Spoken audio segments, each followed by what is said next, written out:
జాతీయవాద జర్నలిజానికి అసలైన వేదిక నేషనలిస్ట్ హబ్ ని సబ్స్క్రైబ్ చేసుకోండి.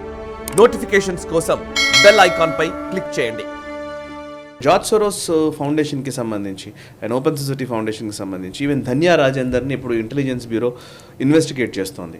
ఆల్రెడీ ధన్యా రాజేందర్ మన న్యూస్ మినిట్కి సంబంధించి అండ్ ఈవెన్ సోరోస్ ఫౌండేషన్ నడిపిస్తున్నటువంటి డిజీ పబ్ ఆవిడే రన్ చేస్తున్నారు. కాబట్టి ఈ భారతదేశంలో ఉన్నటువంటి అనేక మీడియా అవుట్లెట్స్కి లేకపోతే సోషల్ మీడియాకి సంబంధించి కావచ్చు, లేకపోతే digital media creators Dhruv Rathee వంటి వాళ్ళు వీళ్ళందరికీ ఫండింగ్ వస్తున్నటువంటి ఒక ఆర్గనైజేషన్ ఏదైనా ఉందంటే సోరోస్కి సంబంధించినవి.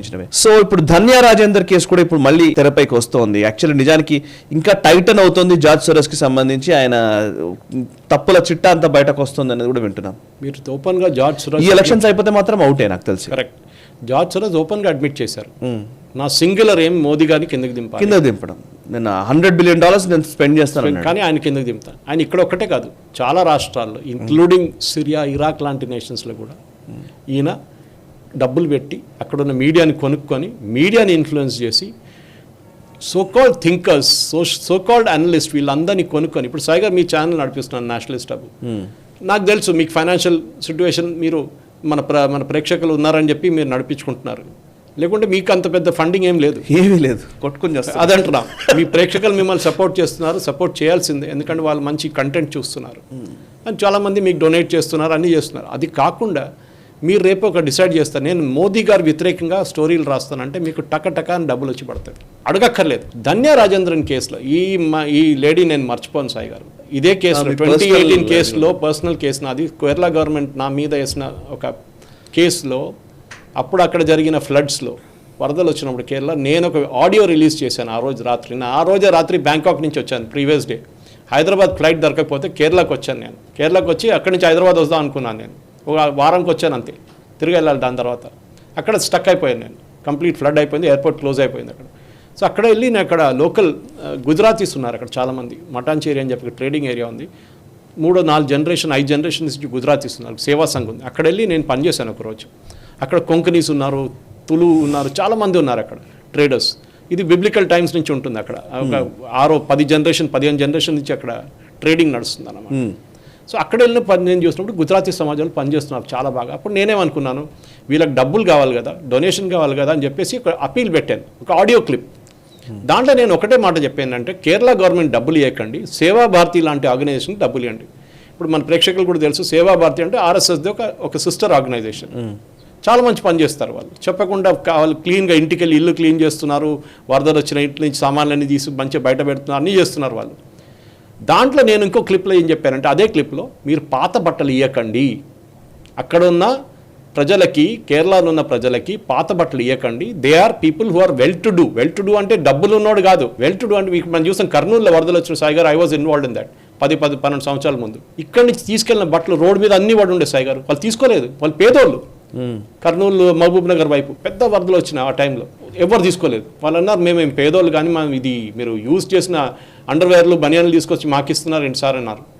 దాని తర్వాత మేము మొత్తం పడేస్తాం రోడ్డు మీద. మీరు హైదరాబాద్ నుంచి కర్నూలుతో మొత్తం బట్టలు ఉంటారు 2 సైడ్లలో, పడేసి వెళ్ళిపోయారు అందరు. మంచి బట్టలు ఇవ్వండి అని చెప్పాను. ఈమె ఏం చేసిందంటే, నా ఆడియోను క్లిప్ మొత్తం 9.5 minutes ఉండే, దాన్ని కట్ చేసి 6 నిమిషాలు 15 సెకండ్లు చేసింది. ఈ క్రూషియల్ పార్ట్స్ని ఒక్కటే రీటైన్ చేసుకొని ఎట్లా చేస్తుందంటే, నేను కాన్స్పిరసీ గవర్నమెంట్ వ్యతిరేకంగా చేస్తున్నాను, ప్రజల వ్యతిరేకంగా చేస్తున్నాను అని చెప్పేసి వీళ్ళు ఈమె కేరళ గవర్నమెంట్కి ఒక పెటిషన్ పంపించింది. That time she was not working for news minute, ఇంకేదో ఆర్గనైజేషన్ పనిచేస్తుంది ఆ టైంలో. దాని మీద నా మీద కేరళ గవర్నమెంట్ కేసు వేశారు. రాత్రికి రాత్రి నేను కేరళ నుంచి పారిపోవాల్సి వచ్చింది నాకు. I went by bus to Coimbatore, Chennai, ఢిల్లీకి వెళ్ళి సుప్రీంకోర్టులో పెటిషన్ మీకు చెప్పాను ఇప్పుడు ఆ కేసు ఏమైంది అనేది. ఐ డి నాట్ విన్ అని చెప్పాలి, కానీ నాకు ప్రొటెక్షన్ ఇచ్చారు ఫ్రమ్ అరెస్ట్. కానీ this lady, I mention her in the petition, ఈమె చేసిన పనికి నాకు ఆ ప్రాబ్లం వచ్చింది. నా ఫ్యామిలీ మీద థ్రెట్స్, ఇవాళ కూడా నన్ను చంపేస్తారని చెప్పి కేరళ నుంచి ఒఫీషియల్ థ్రెట్ ఉంది నాకు. అక్కడ ఉన్న కమ్యూనిస్ట్ వాళ్ళు, మా మమ్మీ ఇప్పుడు కూడా అక్కడ ఉన్న, ఆమె భయపడితే నేను వెళ్తే కేరళకి వెళ్తే, నువ్వు ఇక్కడ ఉన్నా అని చెప్పకురా అని చెప్పిస్తున్నాను, నువ్వు పోస్ట్ చేయకు ఏం సోషల్ మీడియాలో, నువ్వు వెళ్ళిపోయిన తర్వాత పోస్ట్ చేసుకో ఇక్కడ నుంచి. ఆ 3-4 రోజులు అక్కడ ఉన్నప్పుడు, అండ్ షీ ఈజ్ 80+ నౌ, భయపడుతుంది పాపం. ఎందుకంటే ఇది ఇట్లాంటివద్దు. And this Dhanya Rajendran digi pub పెట్టి వీళ్ళందరినీ ఫండ్ చేస్తున్నారు. ఎట్లా వస్తుంది పేమెంట్ సాయి గారు అంటే, ఫస్ట్ పేమెంట్ $200 కన్నా కింద వస్తే మీకు ట్రాకింగ్ ఉండదు. ఇన్కమ్ ట్యాక్స్ డిపార్ట్మెంట్ కానీ ఎన్ఫోర్స్మెంట్ డైరెక్టరేట్ కానీ మిగతా ఎవరు ట్రాక్ చేయరు. పేమెంట్లు అన్ని 200 వస్తాయి. ఎక్కడి నుంచి మిడిల్ ఈస్ట్ నుంచి కొన్ని అకౌంట్స్, అక్కడున్న విపరీతమైన లక్షలు ఉన్న అకౌంట్స్ నుంచి మీకు $200 వస్తున్నాయి మిడిల్ ఈస్ట్ నుంచి. ఆడు పనిచేస్తున్న అక్కడ అకౌంట్ ట్రేస్ చేస్తే వాడికి అక్కడ లోకల్ వర్కర్ ఆడు డైలీ వాడికి $10 కూడా రాదు ఆడికి. అట్లాంటి పని చేస్తున్నాడు వాడు. అట్లాంటి మనిషి దగ్గర నుంచి వారానికి $200 వస్తున్నాయి. సిద్దిక్ కాపన్ కేసులో కూడా మీకు గుర్తుంటుంది, హత్రాస్లో వెళ్ళి వాడు గొడవ చేశాడు. అక్కడ వెళ్ళి అరెస్ట్ చేసి చాలా ఆల్మోస్ట్ 2 సంవత్సరాలు జైల్లో ఉన్నాడు. తర్వాత మన సుప్రీంకోర్టే సో గ్రేషియస్ సుప్రీంకోర్టు ఆయన రిలీజ్ చేసి పడేశారు. He's openly associated with PFI terrorist organization. వాడు జర్నలిస్ట్ అని పక్కన కూడా వెళ్ళలేదు, వాడు జర్నలిస్ట్ ఉంది. వాడు ఏదో ఒక ఆన్లైన్ డైలీ పెట్టుకున్నాడు, అది కూడా 2 వారాల బంద్ అయిపోయింది అది. ఇది సిద్దిక్ కాపన్ కోసం this lady again was involved. ఈమె ఏం చేస్తుందంటే ఇంకొకటి బెంగళూరులో ఒక కాన్ఫరెన్స్ ఆర్గనైజ్ చేస్తుంది, కట్టింగ్ సౌత్ అని చెప్పి. ఇదొక పెద్ద కాన్సెప్ట్ మన అందరికి. కట్టింగ్ సౌత్ అంటే మన సౌత్ మొత్తం విడిపోవాలి భారతదేశం నుంచి, మనకు భారతదేశంతో పని లేదని చెప్పి మన ద్రావిడియన్ DMK వాళ్ళు వీళ్ళు చేస్తున్న, ఇక్కడ కాంగ్రెస్ వాళ్ళు కూడా చేస్తారు కొంతమంది. కేరళలో చాలా విపరీతం అక్కడ, ఎందుకంటే అక్కడ PFI టెర్రరిస్ట్ గ్రూప్ చాలా ఉన్నాయి. వాళ్ళకు కటింగ్ సౌత్, మేము సెపరేట్ దేశం అయిపోతామని చెప్పేసి. ఇంకోటి ఇస్లామిక్ రిపబ్లిక్ చేస్తాను ఆల్రెడీ PFI చెప్పేశారు. 2047 డాక్యుమెంట్లో వాళ్ళది ఉంది. 2047 కన్నా Kerala will become an Islamic republic అని దే ఓపెన్లీ డిక్లేర్డ్ ఇట్.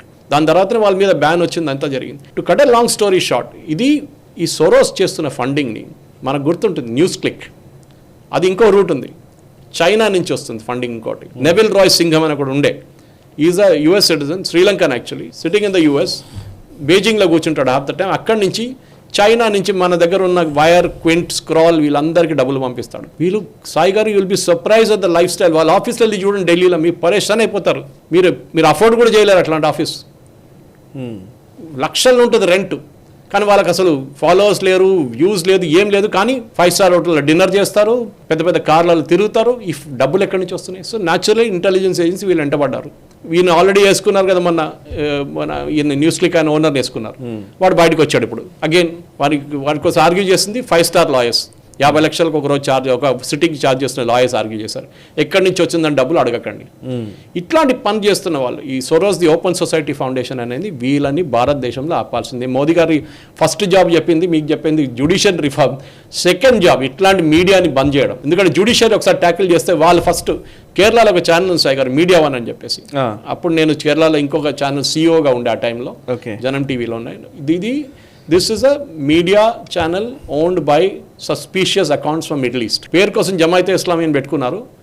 అక్కడ అన్ని పార్టీలకు ఒఫీషియల్ ఛానల్స్ ఉన్నాయి. కేరళ కాంగ్రెస్ పార్టీకి అక్కడ జైహింద్ అని ఛానల్ ఉంది, కమ్యూనిస్ట్ పార్టీకి కైరళి అని ఛానల్ ఉంది. జనం టీవీ అనేది వీళ్ళు అంటారు బీజేపీ ఛానల్, అంటే బీజేపీకి సంబంధం లేదు జనం టీవీతో. Okay, bit of right wing అని చెప్పొచ్చు అంతే.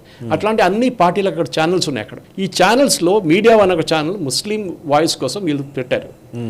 వీళ్ళ పని ఏంటంటే పొద్దున్న లేగానే మోదీ గారిని తిడతారు ఫస్ట్. దాని తర్వాత లేనిపోయిన ఫేక్ న్యూస్ క్రియేట్ చేస్తారు. ముస్లింని US అక్కడ UPలో ఎవరు చంపేశారు, మణిపూర్లో అది జరిగిందని చెప్పి పెద్ద గొడవ చేస్తారు వీళ్ళు. వీళ్ళని ఒక సంవత్సరం ముందు బ్యాన్ చేశారు. ఇట్లానే వీళ్ళ ఫండింగ్ ఎక్కడి నుంచి ఉందో ఆడితే, అక్కడ మిడిల్ ఈస్ట్లో ఉన్న పాకిస్తాన్ ISI వాళ్ళ అకౌంట్స్ నుంచి వచ్చిన డబ్బులు వీళ్ళకి వచ్చింది. వాళ్ళు ఫండ్ చేశారు ఈ ఛానల్ని. ISI వాళ్ళు పాకిస్తాన్లో intelligence agencies, inter service intelligence. అది సీల్డ్ ఎన్వెలప్లో కేరళ హైకోర్టుకి ఇస్తే కేరళ హైకోర్టు షాక్ అయిపోయారు judges. We can't believe this అన్నారు. వీళ్ళు మొత్తం డాక్యుమెంటేషన్ చూపించారు, ఎట్లా వచ్చింది డబ్బులు, ఎక్కడి నుంచి వచ్చింది. బ్యాన్ చేసి పడేశారు అప్పుడే Kerala high court. The agreed with central government, ban చేయండి వీళ్ళు ఛానల్ అని చెప్పేసి. కానీ ఒక వారం లోపలే సుప్రీంకోర్టుకి వెళ్ళి రీయాక్టివేట్ చేసుకున్నారు ఛానల్. ఇదే కపిల్ సిబ్బల్, ఇదే అభిషేక్ మను సింగ్ అందరూ ఉన్నారు అక్కడ. ఆలోచించండి, సిద్దిక్ కాపన్ కోసం ఆర్గ్యూ చేసింది కపిల్ సిబ్బల్. కేరళలో ఇంకొక లవ్ జిహాద్ కేసు ఉండే, ఆ లవ్ జిహాద్ కేసు కోసం ఆర్గ్యూ చేసింది కపిల్ సిబ్బల్. ఆ అమ్మాయికి వాళ్ళ హస్బెండ్కి వాడికి సంవత్సరానికి 5 లక్షలు కూడా లేదు జీతం. కానీ కపిల్ సిబ్బల్కి 6 సిట్టింగ్లకి ఆల్మోస్ట్ 3 కోట్ల రూపాయలు ఇచ్చారు. ఎవరిచ్చారు సాయి గారు? ఇది అడగాల్సింది. ది ఫండింగ్ మన దేశంలో ఓపెన్గా ఫండింగ్ నడుస్తుంది. FCRA బ్యాన్ చేయాల్సింది. నేను లద్దాఖ్కి వెళ్ళాను. లద్దాఖ్లో సోనం వాంగ్చుక్ అని కూడా ఉన్నాడు, మనకు గుర్తుండే 3 Idiots మూవీలో చాలా ఫేవరెట్ అయిపోయాడు ఆమీర్ ఖాన్ రోల్లో. అందరూ అనుకున్నాడు వాడు చాలా ఆనెస్ట్. ఇవాళ కూడా ఒక మనిషి, ఒక జర్నలిస్ట్ నాకు ఢిల్లీ నుంచి ఫోన్ చేసి అడిగాడు, సురేష్ గారు మీరు చెప్తుంది నిజమంటే నేను చెప్పాను, ఈ సోనం వాంగ్చుక్ చైనా దగ్గర నుంచి డబ్బులు తీసుకోవడానికి ఓపెన్గా తెలిసిపోయింది. Union government one FCRA ban చేసి పడేది. FCRA అంటే మన ప్రేక్షకులు కూడా అర్థం చేసుకోవాలి, ఫారిన్ FCRA అకౌంట్ ఉంటేనే మీకు ఈ చర్చ్ వాళ్ళు డబ్బులు తీసుకుని ఉంటారు ఫారిన్ కంట్రీస్ నుంచి. అది కూడా చాలా మందికి బ్యాన్ చేసి పడేస్తారు. దానికోసం మోదీ గారి వ్యతిరేకత, అది ఇంకో స్టోరీ. అది మీడియా కూడా అంతే, ఎఫ్సీఆర్ఏ బ్యాన్ చేసి పడేశారు వాడికి. యాజ్ అన్ ఇండివిజువల్ ఆల్సో వాడికి ఎఫ్సీఆర్ఏ, వాడు ఇమ్మీడియట్గా అజిటేషన్ స్టార్ట్ చేసేసిండు ఎలక్షన్ కన్నా 2 నెలల ముందు, ఇప్పుడు లోక్సభ ఎలక్షన్ కన్నా. క్లైమేట్ చేంజ్ అని చెప్పేసి, ఈ క్లైమేట్ చేంజ్కి పెద్ద లింక్ ఉంది సాయి గారు. సరే, Ladakh is a sensitive area, అదంతా ఉంది, కానీ వాడు ఇప్పుడు దాని తర్వాత యూనియన్ గవర్నమెంట్ ఓపెన్గా కోర్టులో చూపించారు అక్కడ వీడు చేస్తున్న పని ఇది. చైనా దగ్గర నుంచి డబ్బులు చేసుకొని ఇప్పుడు 6 షెడ్యూల్ కావాలంటున్నాడు, ఆటోనమీ కావాలంటున్నాడు. ఇది లద్దాఖ్కి అది పెద్దగా ఎఫెక్ట్ కాబోతుంది బీజేపీకి. బీజేపీ బహుశా ఓడిపోతారు లద్దాఖ్లో. నేను 4 రోజులు ఉన్నాను అక్కడ, I saw the situation on the ground. Build up చేసుకున్నారు, ఈ మీడియా బిల్డప్. అక్కడ మీడియా ఎక్కువ లేదు కానీ సోషల్ మీడియా నుంచి బిల్డప్లు, వీడియో తయారు చేసి భారతదేశం చేయబోతుంది, మీ కల్చర్ కొట్టేస్తున్నారు, మీకు ఏం జగా ఉండదు, బయట వాళ్ళు అంబానీ అదానీ వచ్చి అన్ని స్థలాలు కొనుక్కుంటారు ఇక్కడ అని చెప్పేసి. This is more dangerous. Pakistan అంటే మనకు తెలుసు ఒక ఎనిమీ అని, అక్కడ ఉన్నారు మన ముందు. మన దేశంలోనే కూర్చొని మన దేశం వ్యతిరేకంగా పనిచేసే వాళ్ళు వీళ్ళు, ఈ Dhanya Rajendran and people like this. వీళ్ళని సెకండ్ టర్మ్ మోదీ గారు 3rd టర్మ్లో second item in the list is completely shut down them. Supreme court ఏం చెప్తే కూడా పట్టించుకోకర్లేదు మోదీ గవర్నమెంట్. పో అని చెప్పాలి సుప్రీంకోర్టు దగ్గర. అది చెప్పాలంటే ఫస్ట్ నేను చెప్పింది చేయాలి, సుప్రీంకోర్టుని కంట్రోల్ చేయాలి ఫస్ట్. కానీ వీళ్ళని బంద్ చేయడం చాలా ఇంపార్టెంట్. మీడియా వన్ లాంటి ఆర్గనైజేషన్ని బ్యాన్ చేయడం చాలా ఇంపార్టెంట్. ఎందుకంటే మన దేశంలో కూర్చొని మన దేశం వ్యతిరేకంగా చైనా వాళ్ళ మీద, Arunachal Pradesh is an official part of China అని మన దగ్గర ఒక ఆన్లైన్ పబ్లికేషన్ చెప్పారు. ఈమె ఫండ్ చేసిన ఛానల్ ఫండ్ చేసింది. అవును, ఇట్లాంటి వాళ్ళు ఉన్నారు మన దగ్గర. ఈమె కటింగ్ సౌత్ ఆర్గనైజ్ చేసిన అది కాన్ఫరెన్స్, నేను చెప్పినప్పుడు మీకు దాని గురించి. దాంట్లో క్లైమేట్ చేంజ్ అని ఒక సెషన్ ఉండే సాయి గారు. ఎవరు ఫండ్ చేస్తారో తెలుసు మీకు? Canadian government. ఇదే కెనడియన్ గవర్నమెంట్ భారతదేశం వ్యతిరేకంగా పనిచేస్తుంది. ఇంకోటి Kerala union of working journalist, వాళ్ళు ఫండ్ చేశారు ఒక సెషన్, ఆల్మోస్ట్ ఒక సెషన్ కదా, ఎంటైర్ కాన్ఫరెన్స్. వాళ్ళకి డబ్బులు ఎక్కడి నుంచి వచ్చిందండి? కేరళ గవర్నమెంట్ ఇచ్చారు. కేరళ గవర్నమెంట్ రూట్ చేశారు డబ్బులు. ఆలోచించండి, డబ్బులు ఎక్కడెక్కడి నుంచి వస్తుంది? ఇప్పుడు మన దగ్గర పాపం యంగ్స్టర్స్ కష్టపడి పనిచేసి దే మేకింగ్ అ కెరియర్. ఇది ఏం చేయకుండా దేశంని అమ్మేసుకొని, మన దగ్గర ఉన్న మన దేశాన్ని అమ్మేసుకొని వీళ్ళు ఏమైనా చేస్తారు Sai garu. They are no less than traitors. వీళ్ళని నేను చెప్పకూడదు కానీ వీళ్ళని they should be treated like traitors. Correct. ఈ వీడియో మీకు నచ్చినట్టయితే లైక్ చేయండి, 10 మందికి షేర్ చేయండి, అలాగే కామెంట్ల రూపంలో మీ అభిప్రాయాలను మాతో పంచుకోండి. Nationalist hub group of channels ను సబ్స్క్రైబ్ చేసుకుని తెలుగునాట జాతీయవాద జర్నలిజాన్ని ప్రోత్సహించండి. ఈ వీడియో కింద ఉన్న బెల్ ఐకాన్ పై క్లిక్ చేయడం మర్చిపోవద్దు.